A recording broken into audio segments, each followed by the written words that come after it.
श्री इमरान प्रतापगढ़ी जी 5 minute. धन्यवाद सभा sir mic. हाँ बोले। धन्यवाद सभापति महोदय। मैं रूरल डेवलपमेंट पर अपनी बात रखने के लिए खड़ा हुआ हूं। कोई खुशबू न कोई फूल न कोई रौनक, उस पे कांटों की जहालत नहीं देखी जाती। हमने खोली थी इसी बाग में अपनी आंखें, हमसे इस बाग की हालत नहीं देखी जाती। रात बस रात ही होती तो कोई बात नहीं, उसका आकार मगर दूना नजर आता है। जितने चमकीले सितारे थे वो सब डूब चुके, सारा आकाश बड़ा सूना नजर आता है। बुलबुलें खुश थी उम्मीदों के तराने गाए, लेके पतझड़ से बहारों को चमन सौंप दिया। अब तो मासूम गुलाबों की ये घायल खुशबू शीश धुनती है कि खारों को चमन सौंप दिया। तुमने क्या काम किया उनके अभावों के लिए, जिनकी मेहनत से तुम्हें तख्त मिला, ताज मिला। उनके सपनों के जनाजों में तो शामिल होते, जिनके चुप रहने की वजह से तुम्हें राज मिला। उदय प्रताप जी ने बहुत शानदार ये कविता कही है कि कवि की आवाज बगावत पे उतर आई है, दल के दलदल से हमें कोई सरोकार नहीं। तुमने इस देश की तस्वीर बिगाड़ी ऐसे, जैसे इस देश की मिट्टी से तुम्हें प्यार नहीं। वरना अंजाम वही होगा जो पहले भी हुआ। कुर्सी तो कुर्सी है, निगाहों से उतर जाओगे।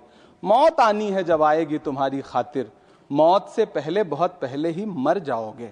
सभापति महोदय, गांव की परिकल्पना में प्यार था, अपनापन था, भाईचारा था। कभी महात्मा गांधी ने जब गांव का सपना बुना तो मुझे लगता है उसमें वो मोहब्बत थी कि गांव में अगर किसी बिटिया की शादी होती थी तो पूरा गांव अपने संसाधन लेकर के, कोई चारपाई लेकर के, कोई गुड़ लेकर के, कोई प्रेम लेकर के खड़ा हुआ करता था। लेकिन पिछले 2014 के बाद से गांव में जो नफरत बो करके विकास किया गया है वो अद्भुत और अकल्पनीय है। हालत यह है, हम जिस गांव में पैदा हुए उन गांव में कोई सीताराम चाचा, कोई भगवती चाचा हम लोगों की उंगली पकड़ करके चौराहों पर हमें मिल जाता था, आशीर्वाद भी देता था और डांटता भी था। लेकिन मौजूदा स्थिति यह हो गई है कि गांव में चाय, जो गुड़ की चाय बना करती थी, उसकी चकल्लस में जो चर्चा होती थी, उसमें जब से चाय में चर्चा वाली राजनीति घुसी है, उसने पूरे गांव का माहौल ऐसा कर दिया कि आप अब एक दूसरे से प्रेम से बैठ के बात भी नहीं कर सकते। मैं, माननीय मंत्री जी यहां पर मौजूद हैं, रूरल डेवलपमेंट के मंत्रालय के बजट पर चर्चा हो रही है। चाहे मनरेगा हो, चाहे किसान हो, सारा इससे जुड़ा वर्ग परेशान है। मजदूरों की स्थिति ऐसी है कि आप मनरेगा को प्रोत्साहित करने के बजाय मनरेगा को समाप्त करने की कोशिशों में लगे हुए। सच बात यह है कि राज्यों पर भार डाल करके आप मनरेगा खत्म कर देना चाहते हैं और उसके लिए आपने नाम लिया है कि आप उसका नाम बदल करके बीग्राम जी करके उसके पीछे आप इसको छुपा लेंगे। गांव में सड़कों की स्थिति खस्ता हाल है, चाहे उत्तर प्रदेश हो, चाहे मध्य प्रदेश हो, चाहे गुजरात हो, चाहे राजस्थान हो।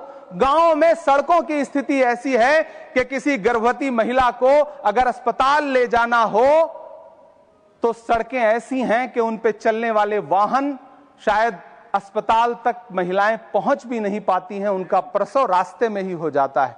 महोदय, गांव में हालत यह है कि किसान आपके सामने सरकार के सामने लगातार अपनी मांगे लेकर के खड़ा रहा, लेकिन इस सरकार ने दिल्ली के रास्ते की तरफ कूच करने वाले किसानों की राह में फूल नहीं बिछाए बल्कि कीलें बिछाई। 750 से ज्यादा किसान शहीद हुए। कीमत तो बहुत बढ़ गई शहरों में धान की, लेकिन विदा न हो सकी बेटी किसान की। मौका मिला तो लोगों ने कुर्सी के वास्ते तस्वीर ही बिगाड़ दी हिंदुस्तान की। सभापति महोदय, इस सरकार में बातें तो बड़ी बड़ी रहीं। बजट की बात करके यह कहा गया कि गांव का विकास करेंगे, लेकिन प्रधानमंत्री की जो आवास योजना है, प्रधानमंत्री आवास योजना के तहत गांव में आवास बनते हैं और इनकी राज्य सरकारें उन आवासों पर बुलडोजर चलाती हैं।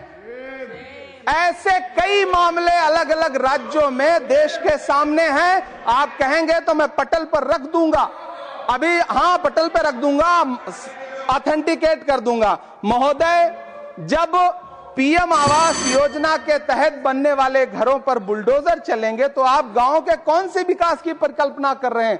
गांव को तो आपने भगवान भरोसे छोड़ दिया है। गांव में रहने वाला किसान अपनी मेहनत से अगर अन्न उपजा रहा है तो आप उसकी एमएसपी भी नहीं दे पा रहे हैं, आप उसको सहायता नहीं दे पा रहे हैं, बल्कि धन्ना सेठों की सरकार बना के रख दिया है आपने।